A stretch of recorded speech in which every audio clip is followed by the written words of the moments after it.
Welcome back to Hardball. As you mentioned earlier, Alabama and Mississippi might just whittle down the Republican field to an effective two-man race. That's if Newt gets blown out tonight. The polls are all over the place, however, so it's hard to predict what's going to happen tonight. It is fascinating, but we've got two natives, if you will, Southern boys, experts on Dixie politics, former Republican Senate leader Trent Lott of Mississippi, and Mitt Romney supporter and former Democratic Senator, well, always Democrat, former Senator Johnny Bro. That's got an X in it for you people down there. Johnny Bro. I love that X. You must have put that on there for the fridge. Born like that. For the Cajuns. Let's go to Mississippi and to Jackson, Mississippi, the old beautiful downtown with the beautiful old governor's mansion, very Dixie. How's it going to go tonight? Well, let's talk about this.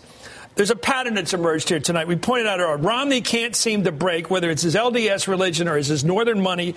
Look at these numbers. We should show them again. Look at that. We got him in green starting out there, 28%, 26%, 28, 28. He can't break high 20s in Dixie. Why not, Trent? Well, he might make it tonight. He might make it 30. I think he has been the underdog. A month ago, he was down probably 30 points, and now it's nip and tuck. He could very well win it in Mississippi, and I think people would be astounded to see him do that. What about all this y'all crap of his? Is it going to work? Well, does it work if you get down there and pander? Well, look, eat a little catfish and some grits, whether you call them cheesy grits or whatever. When I go to Philadelphia, I eat it's cheese steaks. Yeah, sure. But it is cheese grits, not cheesy grits, right? Well, they may have had it on the menu, cheesy grits. They may have had a little extra portion. I don't know. But ordinarily you say cheese grits, yeah. What's that place, Mama's, or what's that place in New Orleans we eat?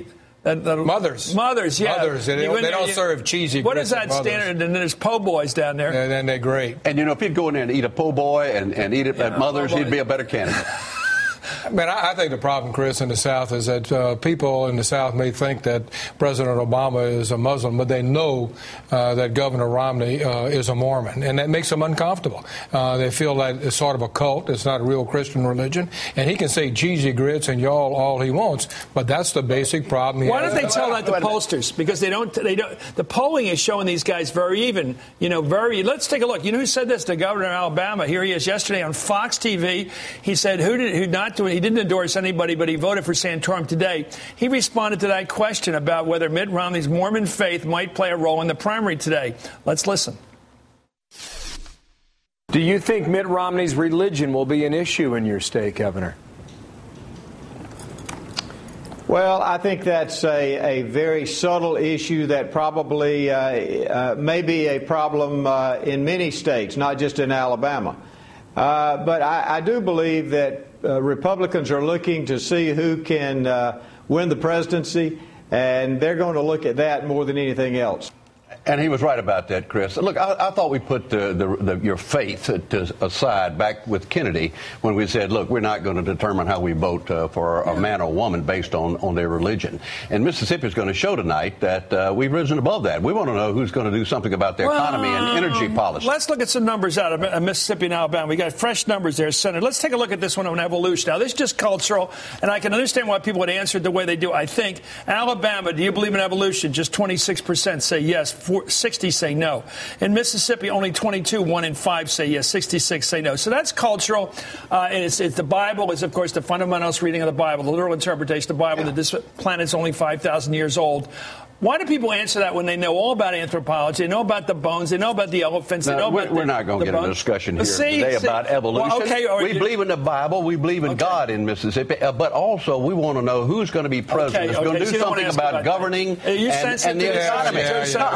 He can say all of that, but that is an issue in those states. I think Gingrich will probably carry Alabama, and I think Santorum has a good chance of carrying Mississippi tonight. And I think in neither one of those two states is Romney going to get over 30% of the vote. He has not been able to put it together in any state that has over 30% of the vote. You said the South and the country's beyond religion. Well, take a look at these polls. On Alabama, what's the religion of the President of the United States right now? Well, Christian, they give him 14% in Alabama. That's 1 in 7. Muslim, they give him 45%, although he's denied it because his father was that religion, but he never was. Not sure. There's a sweetheart of an answer. 41%, I'm not sure. In other words, he might be lying to me. And Mississippi, your state, 1 in 8 say he's a fellow Christian. 52, a real majority say he's a Muslim. And 36 sweetly say, we're not sure. So up to 88% of the people don't buy the fact he's a Christian. Isn't that a problem for the president? Where you say religion Chris, doesn't matter anymore. You're talking about asking, the polling numbers on something that really doesn't matter. Look, when a man or a woman tells you that what their faith is, you accept them at their word. But they don't in your state. Majority say he's a Muslim. But that is not going to affect the vote either. Even they might vote for a Muslim? They're going to vote for somebody that can do something about the economy. This is getting hilarious. Chris. You say it doesn't matter. You are laughing at me. I'm telling you. You say it doesn't matter to them what religion is. Then they say, of course, I don't believe he is what he says. Senator Bro, for the witness for the protection of this president here. Of course it matters. People like to vote for someone that they feel that they can associate with, both from a religious standpoint, from a cultural standpoint, from a geographic standpoint. And that is part of Romney's problems in the South. He's not from the South. He doesn't sound like he's from the South. He is not a Christian, according to many who think he's a Mormon, and that's not a Christian faith. How do you explain, then, all that of that hurts? Running strong in both Mississippi and Alabama? And you got to admit, a lot of people in the media, well, you're going to see after the results of the these same polls have your people down there in Mississippi, only 1 in 8 saying the president is what he says he is, a Christian.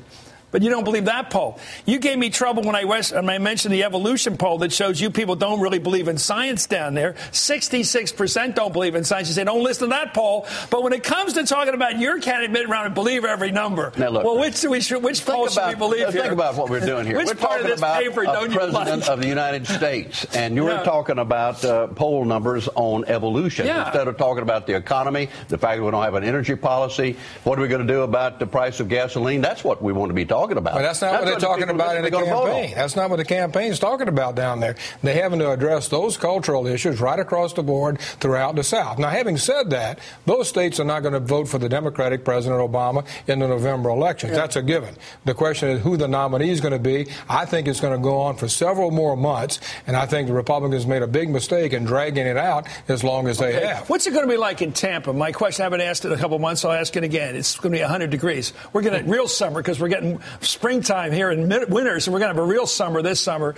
100-degree humidity, 100-degree temperature down in Tampa this late August. A bunch of Tea Party types, a bunch of people that don't believe in evolution, think the president's some kind of Muslim. They're all getting together down there, and they're going to pick this Yankee, this guy from Massachusetts who was for health care just like the president, who was pro-choice just like the president. He's probably for civil unions just like the president. And they're going to make him their hero?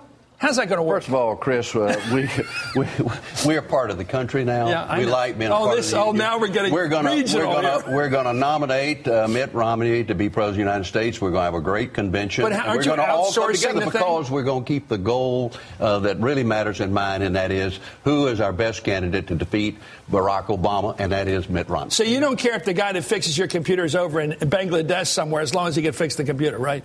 That's your attitude towards fixing this. In other words, you will nominate anybody that can beat Obama. I would prefer jobs in America, but we want to get the best service we can. The point I'm making here, you don't care who your nominee is as long as he beats Obama. I care, and I think I picked mine. The one I think will be the best candidate, and the one I'd like to see be president. That's Mitt Romney, and I've been with him. But your voters will vote for Romney with a full heart. They will vote for Romney with a full heart. But look at this. They think he. But you're talking about Obama. I'm talking about Mitt Romney. I'm talking about let's go. I think you're going to have Newt Gingrich at the convention. I think you're going to have Santorum at the convention. Yeah. And you're going to have Sarah Palin at the convention. And they're all going to be arguing that they are the most logical choice for people who believe as they do and not Romney. He's got a real problem at the convention. At the convention, Newt and Rick will give speeches in support of Romney. Did you guys see the movie, Game Change? I saw it, yes. Wasn't it something? It was fascinating. Mostly Democrats watch that. It was You're fascinating. going to love it. McCain comes off like a patriot. I think McCain comes off very well. He comes off as the best man in the room, even though he made a mistake picking Except in the selection process. Yeah, and when it mattered. Okay, who wins tonight, Mississippi? I think Romney's got a chance to win it. He's still the underdog, but he could pull it out. Gingrich wins both. Gingrich wins both. Who wins Alabama? That one is going to be, I think, probably closer with Newt maybe having a little edge. I mean, after all, he is. Would you like to see Newt Gingrich president if it was him or Obama? I picked my candidate. No, if it was Newt versus the president, who'd you vote for? I'd vote for Newt. Not me. Okay, thank you. It's great to have the pros on. Trent Lott. You're not faking your accent either, I can tell. Trent Lott, neither are you, Senator. Senator John Breaux and Senator Trent Lott.